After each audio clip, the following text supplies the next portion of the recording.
At our own vow renewal dinner, my wife raised her glass and joked that if I couldn't keep up, she already had a replacement husband, and the room laughed. They thought I'd crack a smile, maybe make a self-deprecating joke. Instead, I stood up, tapped my fork against the glass, and said one sentence that froze everyone mid-breath. But I'm getting ahead of myself. If you like stories where quiet people finally snap in the smartest possible way, hit subscribe, like this video, and tell me in the comments what you would have done. 3 days before it happened, I was cleaning the smoker in our backyard, trying to convince myself that the vow renewal party wasn't a mistake. 5 years of marriage, 5 years of routines, 5 years of trying to ignore that something was slipping away, quietly, slowly, like sand through fingers. My wife, Jessica, planned the whole thing. It'll be intimate, she said. Just close friends. We need this.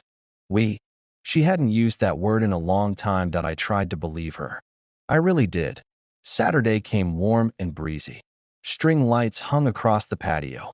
Soft jazz played from a speaker tucked under the awning. Long tables were arranged with white cloths and mason jars of wildflowers. I had to admit, she'd nailed the aesthetics. Friends trickled in, laughing, complimenting the setup. I manned the grill, one hand on the tongs, the other nursing a beer. It wasn't awkward, just hollow. Like everyone was acting a little too happy, a little too excited. Then he walked in. Nathan. Tall, athletic, too perfect white smile. The guy she dated in her mid-20s, the one she swore she had zero unresolved feelings for. I'd heard his name enough times over the years to recognize it immediately that I didn't invite him. Babe, I said quietly as she floated past to greet someone. When did you start inviting exes to our vow renewal? She blinked at me, wide, innocent, rehearsed. Oh, he came with Dana. Totally spur of the moment. Right, spur of the moment, with his favorite craft beer already chilling in our cooler, but I let it go. I had promised myself I wouldn't be the insecure husband tonight. The sun dipped lower, the lights glowed warmer, and people moved from polite conversation to tipsy laughter. I was brushing barbecue sauce on ribs when I heard it. Jessica's friend Alyssa, loud enough to draw attention. You're so smart, Jess. If this guy ever drops the ball, she pointed a red manicured nail toward me. You've already got a backup. Laughter, not nervous giggles, deep, delighted laughter. Jessica leaned closer to Nathan, hand on his arm, like the punchline belonged to them alone. I froze. The heat from the grill suddenly felt like it was burning through my shirt, but my body went cold. I saw faces around the yard, some laughing, some looking away, a few watching me like I was a TV show they couldn't wait to see implode. Jessica didn't deny it, didn't wave it off, didn't defend me. She looked at him the way a person looks at something they've already decided they want. My heart didn't pound. It didn't race. It just stopped caring. A strange calm washed over me. The kind that only hits when the truth finally becomes undeniable. I walked toward them slowly, placing the tongs on the table, wiping my hands on a towel like I wasn't about to detonate the evening. People parted without realizing they were moving. Conversations died. The music felt suddenly too soft, too romantic, too ironic. I reached the group. Alyssa had a refill in her hand, and Jessica's smile was stretched so wide it looked painful. Nathan leaned against the table, radiating smug confidence. Jessica opened her mouth to say something cute, some flirty joke, but I spoke first. My voice was steady. Too steady. So, I said, you already picked your replacement husband? Silence fell like a dropped plate. I wasn't smiling. I wasn't shaking. I was done. And the next sentence I said was the first brick in the explosion they never saw coming. I stood there staring at Jessica, but she couldn't look me in the eye. The crowd shifted uneasily, like everyone suddenly realized they had front row seats to something they never should have witnessed. Nathan tried to play it cool, leaning back slightly, that self-satisfied half-grin still glued to his face. Jessica laughed, too loud, too fast. Oh my God, relax, she said. It was just a joke. A joke. Our marriage reduced to a punchline. My future reduced to a contingency plan. I could practically feel the invisible distance between us stretching further. But I didn't raise my voice. I didn't point fingers. Instead, I slowly lifted my glass as if I were making a toast. A backup husband, I said calmly. Interesting. Jessica frowned, sensing something shift, but not soon enough. The guests were silent, waiting. I set down my drink, walked over to Nathan, and stood close enough that he stopped smiling.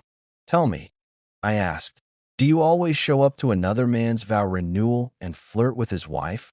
Or is tonight a special occasion? A few people gasped quietly.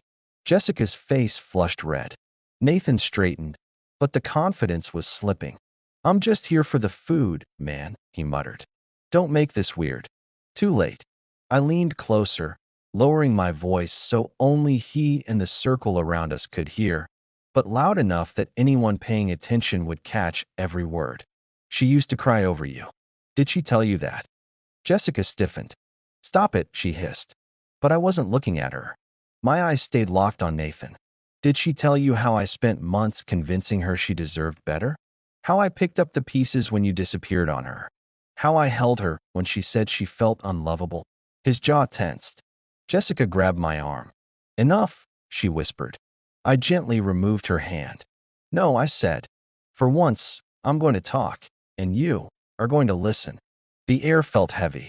Everyone stood motionless. Alyssa thinks it's funny to joke about replacements, I continued. Apparently, so do you. I reached into my pocket. My wedding ring slid off with an ease that terrified me. It didn't feel heavy anymore. It felt pointless. I placed it on the table between Jessica and Nathan. You want a backup? I said evenly. Build your life with him.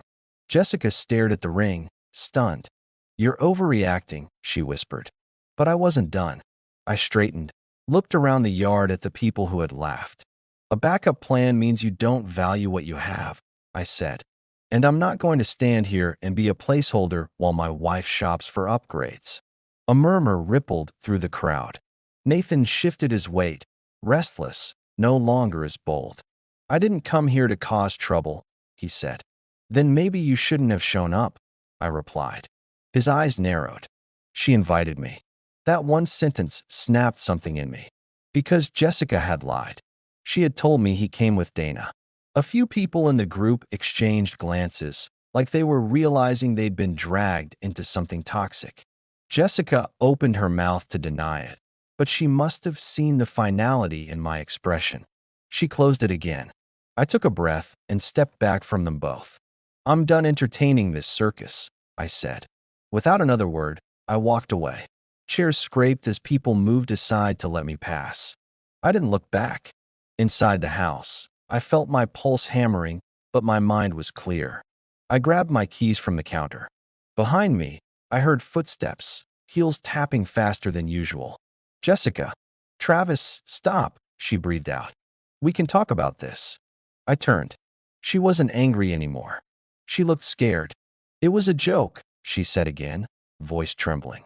You're blowing this up because you're jealous. I laughed, quietly, bitterly. No, I said. I'm walking away because you don't respect me. She reached for my hand, but I pulled away. Let me leave with some dignity, I said. For a second, I saw it. Panic flickering in her eyes. Panic that I wasn't chasing her.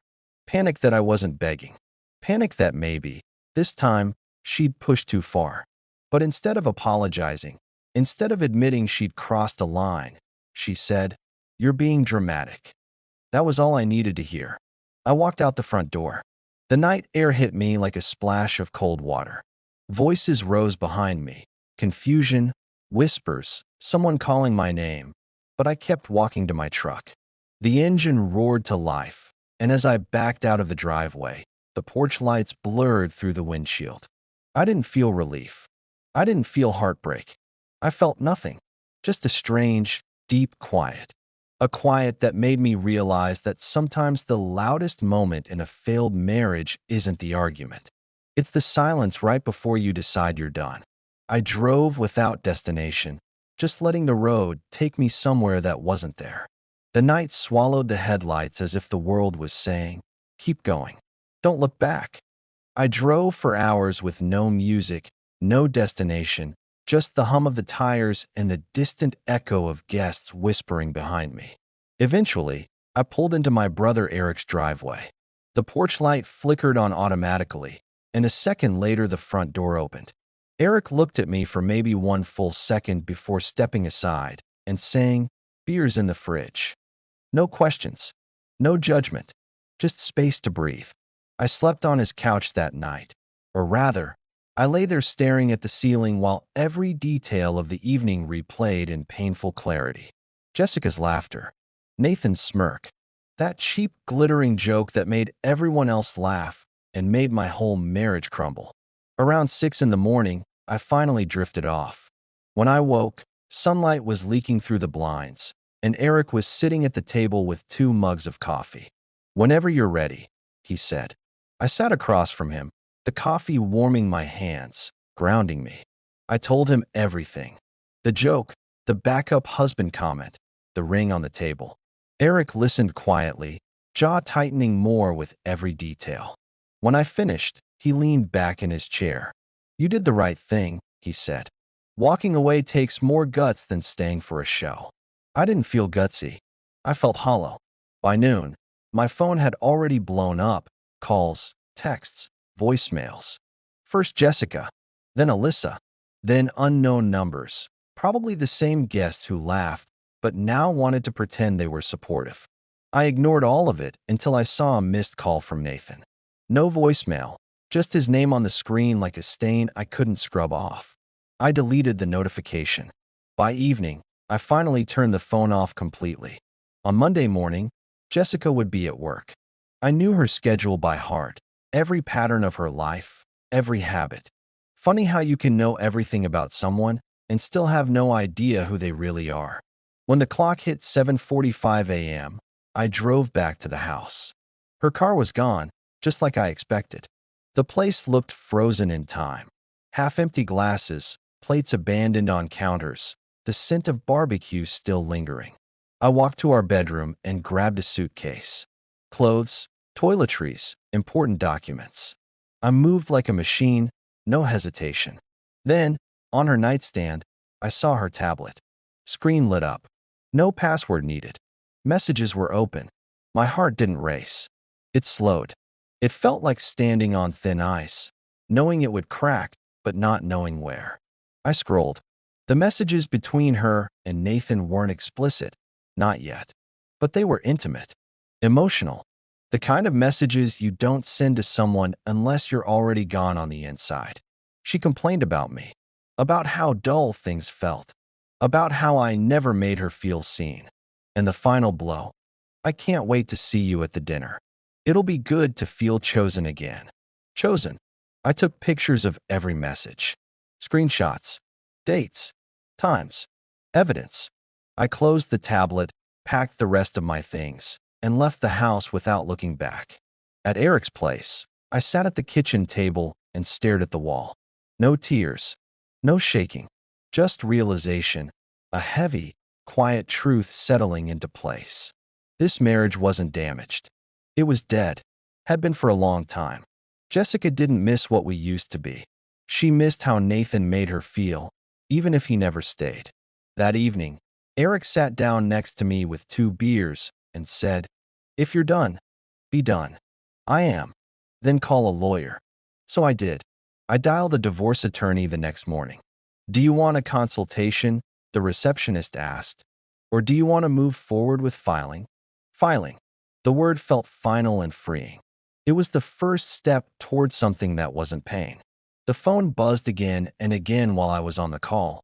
Jessica's name lighting the screen like a fire I had finally learned how to walk away from. When I hung up, I texted her one sentence: "There is nothing to talk about." Then I blocked her number. For a moment, I sat there staring at the blank screen, the silence settling around me. My body felt light, as if someone had finally cut the strings that had held me down. Later that evening, Eric came home, dropped his keys in the bowl by the door, and looked at me. "You good?" I exhaled. I found messages. "Bad." Bad enough. Eric didn't say anything for a while. Then he nodded slowly. She made her choice. Now you're making yours. We ordered takeout. Watched baseball. Didn't talk about Jessica. And yet she hovered in the quiet like a ghost. That night, as I lay on the couch staring at the ceiling again, something unexpected hit me. I wasn't sad that my marriage was ending. I was sad that I had stayed so long in something that had stopped being a partnership. Sad that I'd ignored my own loneliness just to avoid the truth. Somewhere in that silence, something inside me settled. I made a promise to myself. No more being second choice. No more competing with ghosts. No more accepting scraps and calling it loyalty. The next morning, I woke up with clarity. I wasn't going back. Not to the house. Not to the excuses. Not to her. The next few days were a blur of paperwork, quiet mornings, and silence that finally felt like peace instead of punishment. I met with the lawyer, a calm, older man named Harold, who flipped through the screenshots and financial records I printed. You have enough here to justify irreconcilable differences, he said. No need for drama. Drama. Funny word considering everything that had led me here. He slid the divorce packet toward me. Sign here to file. My hand didn't even shake. The moment the pen left the page, something inside me, something I'd carried for months, finally loosened. On Thursday, Jessica was served with the papers. She didn't text. She didn't call. She called my brother instead. Eric walked in that night, holding his phone like a dirty dishcloth. She wants to talk to you. I don't want to talk to her. Yeah, he said. I figured. I ignored the phone. But Eric kept watching me. She sounded desperate. She was desperate before, I said, just for the wrong man. The next day, my phone lit up again, private number. Against my better judgment, I answered. Jessica's voice came through, shaky but still trying to sound composed. We need to talk. We don't. Please, she whispered. Not like this. There's nothing left to discuss. You blindsided me with divorce papers. No, I said slowly. You blindsided me with Nathan. Silence stretched for several seconds. Behind her shallow breathing, I could hear a TV, or maybe the soft hum of her dishwasher. It wasn't physical, she said. You saw the messages. Exactly, I replied. Affairs don't start in bedrooms. They start in conversations. She exhaled like someone punched the air out of her. You're just throwing away 5 years. You threw them away the moment you kept him as a backup. She started crying. I didn't feel satisfaction. I felt done. Don't contact me unless it's about legal documents, I said. Then I hung up. For the first time, she didn't call back. 2 days later, I sat at the dining table in my brother's house surrounded by bank statements, credit card records, screenshots, everything the lawyer needed. As I highlighted dates, it dawned on me how many times she'd lied. Coffee shop charges on days she said she was working late. Gym trips that were actually secret lunches. A sporting goods purchase that never resulted in new workout clothes at home. It wasn't one mistake, I murmured. It was a whole campaign. Eric leaned in the doorway. Some people don't leave a marriage, he said. They just start another one while still in it. My phone buzzed. Unknown number. Against my better judgment, I answered again. Hey, a voice said quietly. It's Mark. I was at the dinner, Jessica's friend. What do you want? You deserve to know something. My pulse didn't speed up, but the world sharpened around me. Go ahead. That backup husband joke, he said. It wasn't spontaneous. They planned it. Jessica knew about it all week. I stared ahead, expression hollow. Planned. Yeah. Alyssa said Jessica thought it'd be harmless fun. She said you'd laugh and take it as a compliment. A compliment. My marriage reduced to a comedy routine. I thanked him and hung up. Eric watched me closely. You okay? I was an audience, I said, not a husband. Sunday morning, I finally went back to the house. Not to reconcile, not for a conversation. Just to get the rest of my belongings. Jessica wasn't there. Good. Her shoes were still scattered by the door, her cardigan on the couch, the same cardigan she wore the night she laughed at me in front of 30 people. I packed the rest of my clothes, grabbed my tools from the garage, and walked down the hallway to what used to be our room. On the dresser was a framed photo, me and her at a lake, her leaning into me, laughing like I was the only man on earth. I picked it up. It felt foreign, like looking at strangers. I put it face down. On my way out, Jessica's tablet buzzed with a notification. A new message from Nathan flashed across the screen. When can we get together again? I didn't open it. I took a picture of the notification and walked out. When I got back to Eric's, I sat on the porch steps with a beer in my hand, staring out at the quiet street. The air felt sharp and cold, but clean. You did the right thing, Eric said, sitting beside me. Funny thing, I replied, I don't feel angry anymore. What do you feel? I took a long breath. Free. I wasn't rebuilding yet. I wasn't healing yet. I was just existing. Without lies, without pretending, without fighting for a marriage I was the only one holding on to. I didn't know what would come next. For the first time in years, that uncertainty didn't scare me. It felt like possibility. I thought filing the paperwork would be the last heavy moment.